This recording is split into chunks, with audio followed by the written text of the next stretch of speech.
How's it going, everybody? Lampini here again, and today we're going to be going over Week 16 of the 2025 NFL season. The regular season is coming to a close, and most of the NFL has been eliminated from the playoff picture, but we still have a lot of moving parts. So without further ado, let's get right into it. So for Week 15, I did pretty well with my predictions. Bam. As you can see, I was 12-4 with my predictions. I did very, very well. Some of the ones I got wrong, the Falcons upset the Buccaneers. More on them later. The Broncos beat the Packers. Not too much of a surprise there. The Saints upset the Panthers, which I think was a big loss for the Panthers. And then the Vikings beat the Cowboys. Kind of a pointless game there. Doesn't really matter. But everything else I got right. Thankfully, my Commanders won. A lot of the other games, like the Chargers beat the Chiefs. Bills beat the Patriots. Those are a lot of toss-up games, so I'm glad I was able to get those done. For the season, I am 147, 76, and 1. So that means that if I doubled the amount of losses that I got right, I would have 152. So I'm not at twice the amount of victories as I have losses yet, but still a pretty darn good ratio, so I can't complain there. So without further ado, let's get into the predictions. So for the Thursday night game, we have quite a doozy. This is pretty much going to decide the number one seed in the NFC. We have the Los Angeles Rams at the Seattle Seahawks. Both these teams are coming off of wins and in impressive fashion. I think if you're looking at it right now, these are two of the top 5 teams in the NFL right now. The Seahawks have been quietly good. The Rams have been very loudly good, shall we say.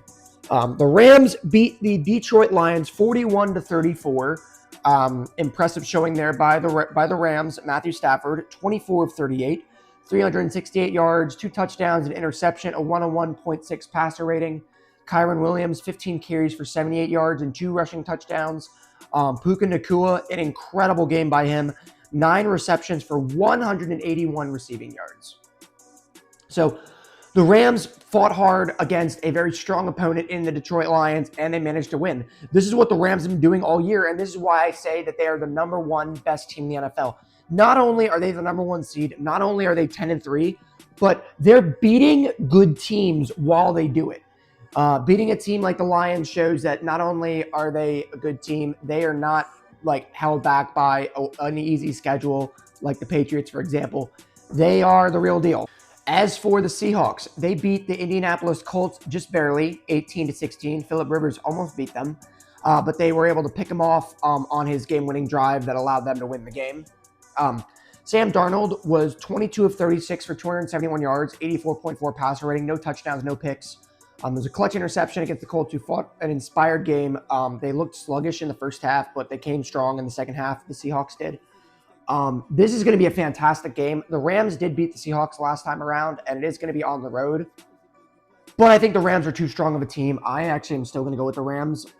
It's going to be a close game, but I think both of these teams, these two could meet each other in the NFC Championship game, to be honest. The Seahawks have been a quietly solid team. Top 5 offense, top 5 defense, and they've just been beating everyone in their path. They haven't really had any like dominant players outside of JSN, obviously, but they've just been a nice, solid team. And the Rams have the MVP frontrunner right now in Matthew Stafford. Matthew Stafford currently has 37 touchdowns to 5 interceptions and leads the league in passer rating.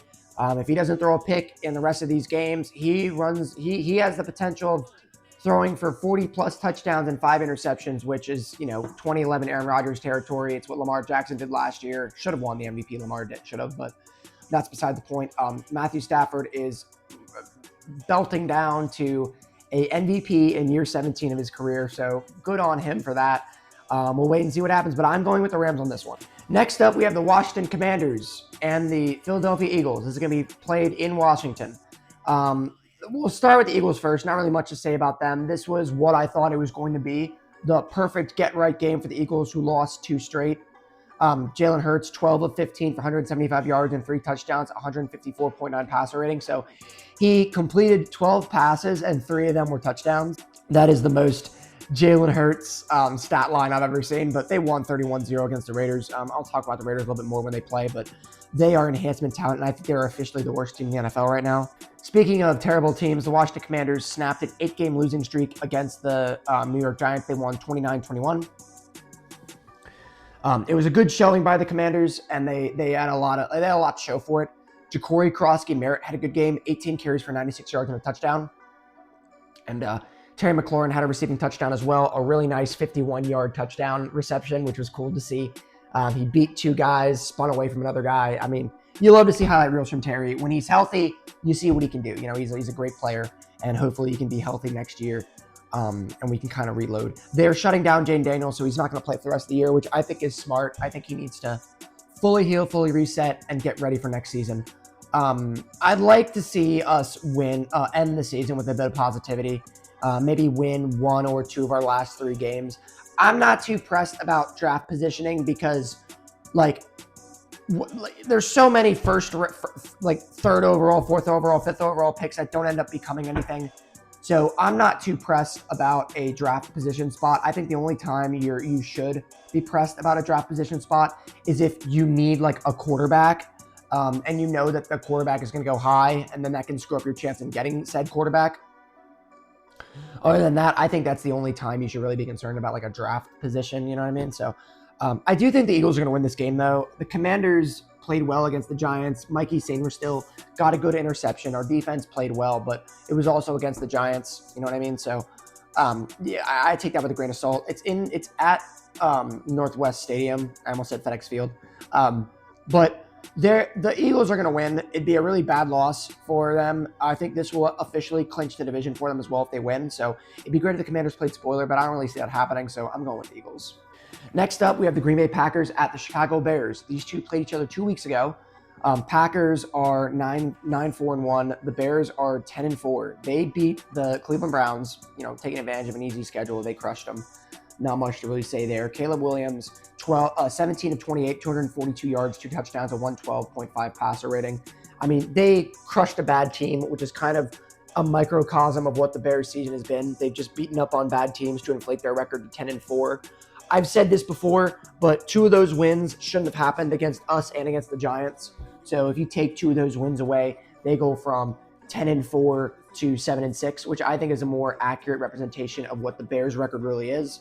The Packers, I think, are a very strong team. They just lost to the Broncos, who I think that was a very big statement win for the Broncos, and I think that officially solidifies them as a strong team in the NFC, number 1 seed perhaps. They are the number 1 seed. I don't know what I'm saying there. Yeah, I'm going to go with the Packers, though. I know it's in Chicago, but the Packers own the Bears, and I just don't think the Bears are very strong. Like if the Packers manage to beat the Bears and the Bears go 0-2 against the Packers, that's all I need to see about the Bears not being a very good team. So the Bears had 3 turnovers on the defense against the Browns. And if that is what is helping the Bears win, is forcing all these turnovers, that's all well and good. But good teams don't turn the ball over much. So like if the Bears are relying on an incredibly good turnover margin to win games, the Packers aren't going to turn the ball over as much as the Browns are. You know what I mean? So I think that's going to be a problem for them. And again, if they lose to the Packers and they lose these 2 games, then that's going to be brutal. But Micah Parsons did tear his ACL for the Packers, so that's a stiff blow for them. But I am still going to go with the Packers. Next up, we have the Buffalo Bills at the Cleveland Browns. I'm going to glance over this one. Another great showing by the Buffalo Bills. They overcame a 21-0 deficit against the New England Patriots to further solidify that even though the Patriots have a better record, the AFC East is still the Buffalo Bills. They've owned it for the last 5 years, and this game pretty much told me that they are not ready to give it up yet. Josh Allen was 19 of 28, 193 yards, 3 passing touchdowns, a 123.1 passer rating. And then James Cook, 22 carries, 107 yards, and 2 rushing touchdowns. I think that if Matt Stafford doesn't win MVP, I think actually Josh Allen has a chance to win it. He has 37 total touchdowns like Matthew Stafford does, and I think in terms of a player that is the most valuable to his team, like I do see it with Josh Allen. He is that whole offense, and he is the reason why he elevates the Bills like I have not seen. I've seen it's like a Hall of Fame caliber carry job by Josh Allen to keep the Bills going. James Cook is a phenomenal running back, but everything else about the Bills isn't great. Again, they gave up 31 points against the Patriots. This is how the Bills play. It's high scoring every single time. So that's that. The only excitement the Browns have is if Myles Garrett gets a sack and a half, he'll have 23 sacks and break Michael Strahan and TJ Watt's sack record. I think it's only a matter of time before that happens because he has 3 more games to do it.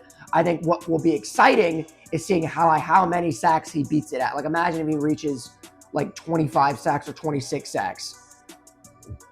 If he gets like 25 and a half sacks, he broke the sack record by 3 sacks. I mean, it's incredible stuff at this point. But the Browns aren't going to win. The Bills will. And I think that if there was any time that the AFC was wide open for the Bills to take the conference, it's this year. The Ravens are gone. The Chiefs are gone. The Bengals aren't in there. Those are the only teams that I think are a threat to the Bills. The Bengals and Chiefs are the only 2 teams that have beaten the Bills in the playoffs. I think that if it was going to be any year to be the Bills' year, it would be this year, especially with how Josh Allen's been playing. There's 3 games left, and I think that if Stafford starts to falter and Josh Allen just spikes and has great 3-game stretch, that's incredible. He may steal the MVP from Matt Stafford. I don't know yet, but I think it's a 2-player race between those 2. I'm going with the Bills. They're going to beat the Browns. Next up, we have the Los Angeles Chargers at the Dallas Cowboys. The Cowboys lost to the Vikings, so whatever 3-game stretch the Cowboys had going where people thought they maybe had a chance is over. So another disappointing season for the Cowboys. Love to see it. And the Chargers officially extinguished the Chiefs' hopes for this year. Now, I'm not going to be one of these people that say that the Chiefs' dynasty is over. Their 7-game streak is over. 7-season streak of making the conference championship is over. The first half of their dynasty is over, I would say. This is giving 2008 New England Patriots territory, where, the Patriots in the first half of their dynasty from 2001 to 2007, they made 4 Super Bowls, won 3, and then Brady tore his ACL and then was out, right, for the 2008 season, and the Patriots missed the playoffs, and then Brady came back stronger.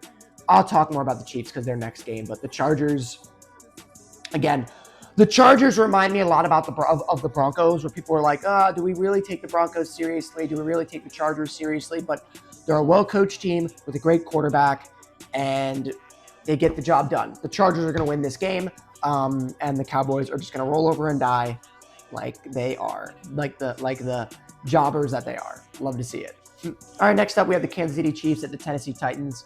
I think the Chiefs are going to win. I'm just going to say that right now. The Titans are a bad team. They have looked good the last couple weeks, and if the Chiefs end up losing to the Titans, then that is an embarrassing loss for them. But they're now 6-8. They are officially removed from playoff contention, and this game was one of the biggest funerals I've ever seen. Not only did the Chiefs lose, not only were they eliminated from playoff contention, but Patrick Mahomes tore his ACL, and that is catastrophic. So they haven't missed the playoffs since 2014. So you could even say the Chiefs dynasty started before 2018. There was a 3-season stretch where 2015, where Alex Smith was their quarterback, and then Mahomes took over, and that's when their dominance started. So they've been doing this since I was in high school, which I think is interesting, but their playoff streak is over. Their seven straight streak of making the conference championship is over, which if I just pull it up right here, I mean, it's incredible. They lost to Brady in the conference championship, won the Super Bowl, then they lost to Joe Burrow, and then after they lost to Joe Burrow, they went back-to-back, and then they lost the Super Bowl after it being a 3rd consecutive one. So they made 6 Super Bowls.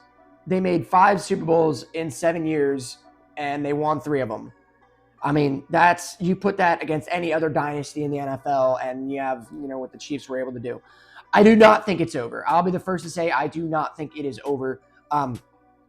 Mahomes needs to come back strong. I think he has just enough time to recover from his ACL tear that he might be ready by week 1. I think 9 months. It's like roughly around 9 months. I think that's just barely enough time. So I do think he will be back for week 1. He has all the resources in the world to heal it. But this is just a reloading time for the Chiefs, and I don't think you can count them out because they were still a very good team this year. They were just losing a lot of 1-score games. Like, I think every single game that they lost was a 1-score game. So, I mean, if you flip some of those around, they might be from 6-8, they might be 8-6, they might be 9-5. So I think that they will come back stronger. Now, are they going to be a conference championship staple like they were the last 7 years? I don't really know about that. I would have to see that to believe that. It's very hard to come back after you come down, but I am going to go with the Chiefs on this one, though, because the Titans are one of the worst teams in the league, and I would be shocked if the Titans beat them. It doesn't really matter at this point because they're eliminated, but I do think the Chiefs are still going to win, though. Next up, we had the Cincinnati Bengals at the Miami Dolphins. Nothing to really see here. I mean, they both teams. The Dolphins had a bit of hope there, and then they got eliminated, losing to the Steelers on Monday night. The Bengals were shut out 24-0 against the Ravens, and it's just really sad that Joe Burrow's career is now being wasted by the Bengals. And I think that we saw the peak of what Joe Burrow is going to be able to do in the 2021 and 2022 seasons. I mean, I've never seen an example of a franchise being so poverty that they are holding back a Hall of Fame talent. I was doing some research, and they said the Bengals have like the smallest coaching staff, the smallest scouting staff in the league. And I think it's crazy when you have like a multi-million-dollar football franchise and you're still like the smallest. So it sounds like the franchise and what ownership is able to do for the Bengals is bottlenecking the team. It doesn't help when 40% of your cap space is on three guys, T. Higgins, Jamar Chase, and Joe Burrow.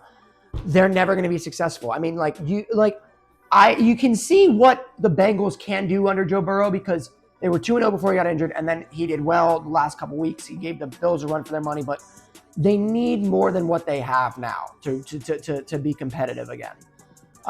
So I don't think Joe Burrow is going to leave the Bengals. I'd be shocked if he did. If he did and went to like the Vikings or something, then I think everyone needs to be very afraid because then stuff's going to hit the fan basically. But I do think the Bengals are going to win this game, actually, just because Joe Burrow is so damn good, and the Dolphins don't really have much going for them right now. I'm going to go with the Bengals. I think they're going to win. All right, this 1 p.m. game is nothing. We have the New York Jets at the New Orleans Saints. Saints won. Jets got crushed. I like to do little notes for like a little caption of notes under my little a script sheet here. And under the Jets, I have they lost. For the Saints, I have they won, but also still lost. I mean, this is the tank bowl. I mean, this is the biggest tank bowl I've ever seen. I'm going to go with the Saints. Tyler Shuck has been playing well. They're coming off of a win. I think they have more optimism than the Jets. I'm going with the Saints. Another nothing game, the Minnesota Vikings at the New York Giants. Again, what do you want me to say to this one? J.J. McCarthy's been playing well the past 2 games. We'll see how long that lasts for. That's kind of the best thing that the Vikings could have asked for is for J.J. McCarthy to turn it on in the back half of the season to be like, all right, this guy isn't useless. He has something going for him. So maybe the development isn't over for him yet. Jackson Dart, I mean, again, he's getting reps, he's getting experience, and maybe under a new head coach, the Giants can cause some noise next year. I don't really know.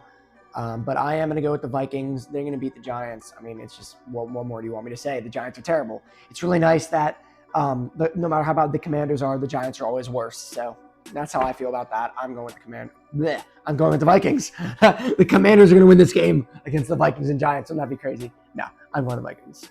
Now, this one is going to be a lot more interesting. We have the Tampa Bay Buccaneers at the Carolina Panthers. So this is for the pitiful NFC South. The Panthers had a chance to win the game and jump and leap over and basically control their own destiny, and they lost to the Saints. The Panthers, I think, are one of the most inconsistent teams in the NFL right now, and it really, really infuriates me. The Buccaneers are 7-7, and the Panthers, they are 7-7 as well, but because of divisional round tiebreakers, the Buccaneers are still at the top of the division. But the Buccaneers are collapsing before our very eyes. They have lost 5 of their last 6. Baker Mayfield isn't playing great. Mike Evans is back, who incidentally 6 receptions for 132 yards. Good showing there. Baker Mayfield, 19 of 34 for 277 yards, 2 touchdowns and an interception, a 90 passer rating. So that was good. I mean, they are in an absolute tailspin. But saying that, so are, not the Panthers. They're not really in a tailspin, but I mean, another lukewarm showing was a brutal loss for the Panthers who had a chance to really take control of the division.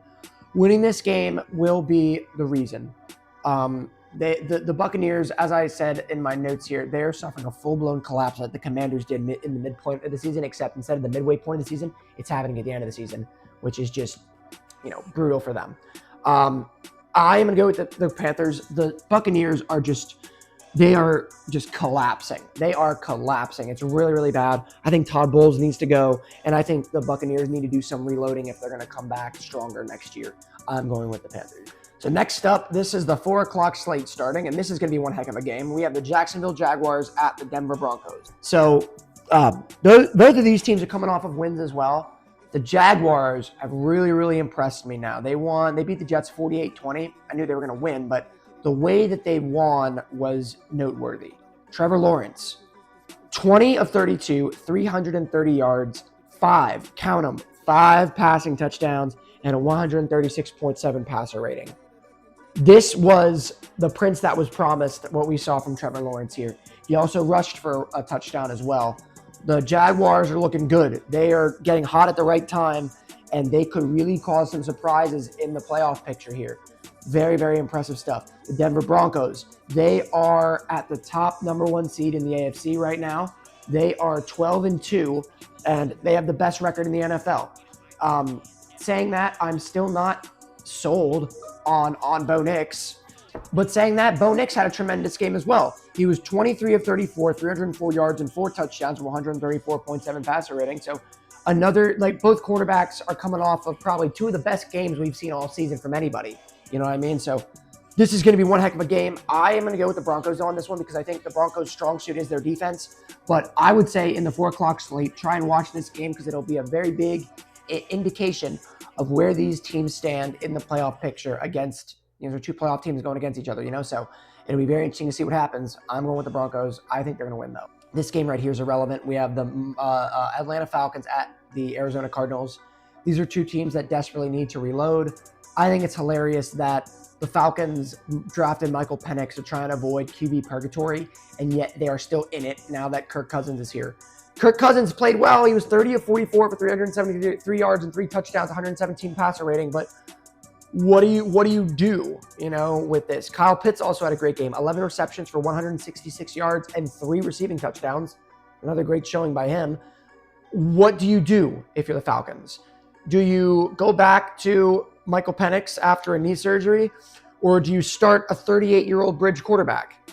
You're in the worst kind of QB purgatory because you have who looks like a failed rookie contract quarterback and an aging bridge quarterback. You're not winning the Super Bowl with either one of them. I love Kirk Cousins too. I think Kirk Cousins is awesome. And he is always available to play a good game. And you saw it right here with the Buccaneers. Any given Sunday, he can put on a clinic, but he's getting older. I just don't know, man. But for this game specifically, I am going to go with the Falcons. I think Kirk is going to carve up the Cardinals defense. The Cardinals need to go in a different direction with quarterback. Kyler Murray is not it. I wonder if Jonathan Gannon might be on their way out. The Cardinals could be on the way to another rebuild after this rebuild failed. This is Jonathan Gannon's 3rd year, I think, and they have not moved past mediocre again. The Cardinals are the most irrelevant franchise in NFL history.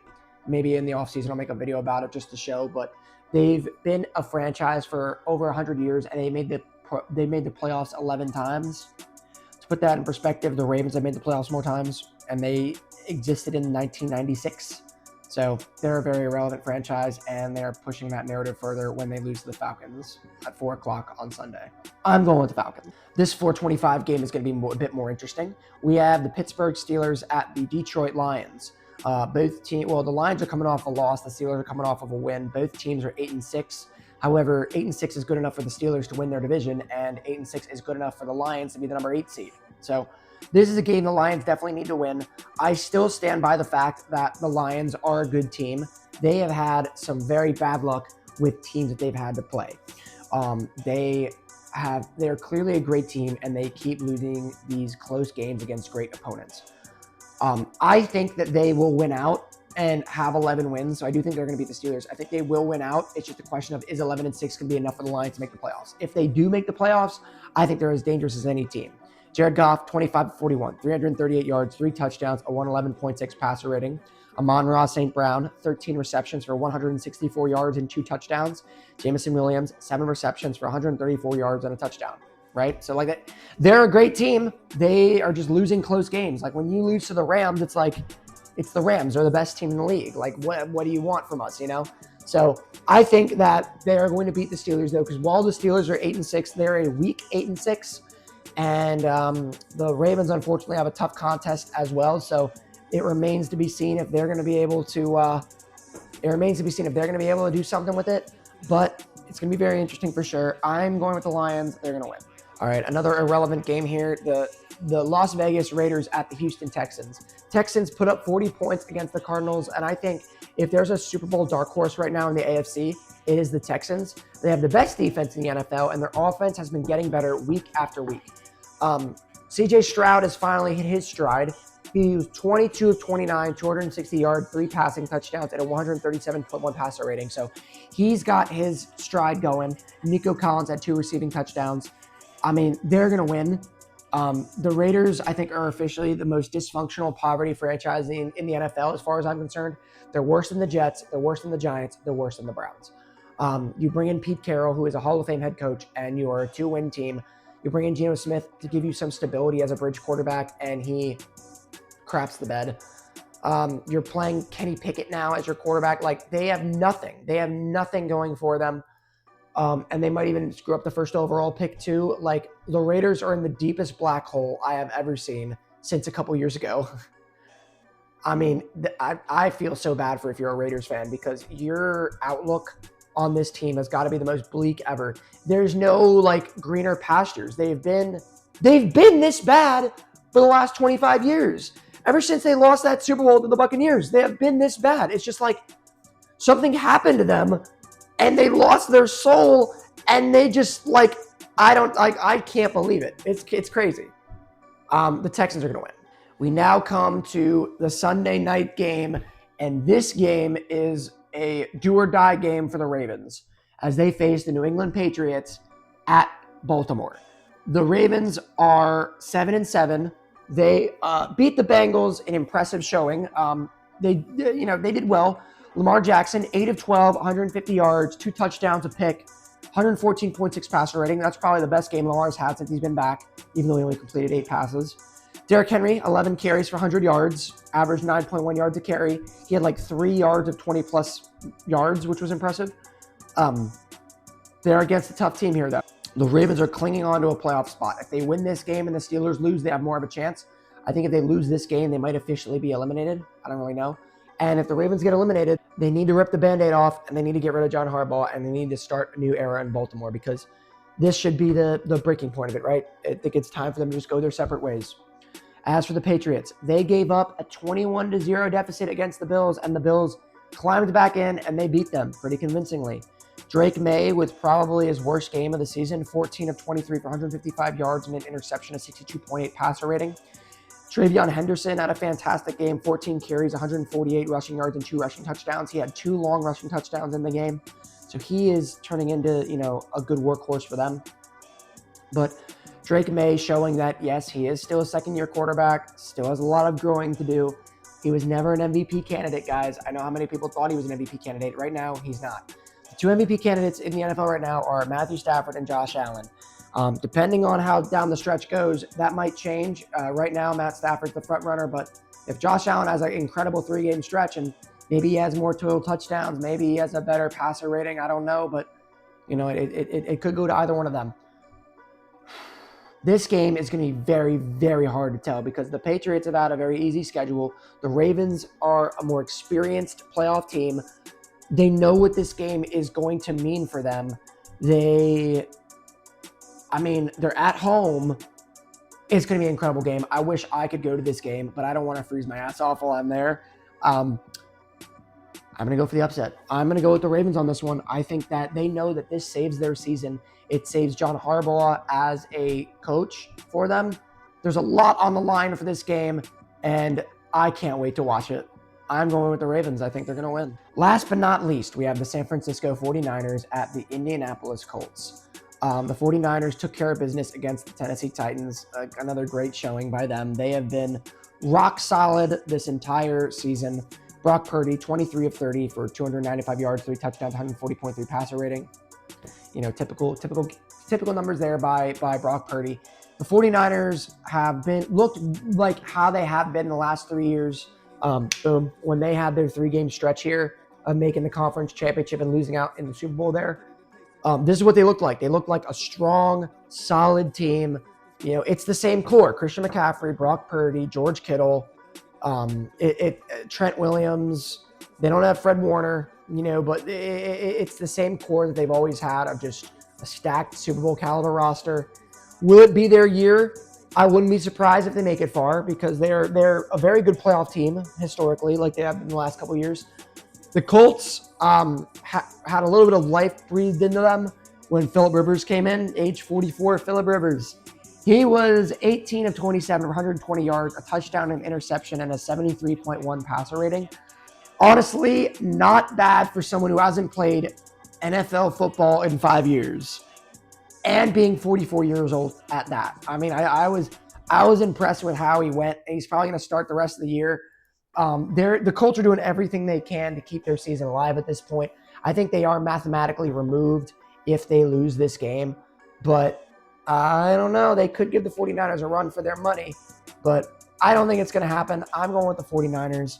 As much as I would love to see Phillip Rivers on Monday night at home upset a team like the 49ers, I don't really think it's going to happen. So I'm going with the 49ers, but it's going to be real fun watching Phillip Rivers. So that concludes the predictions for Week 16. Now we go into the playoff picture. Bam. We're starting off with the NFC right now. The Rams are the number 1 seed at 11-3, followed by the Bears at number 2 at 10-4.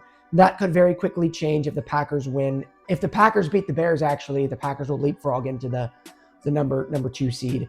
Eagles are 3-5. Buccaneers are 7-7. Those are 9-5. Sorry for the Eagles.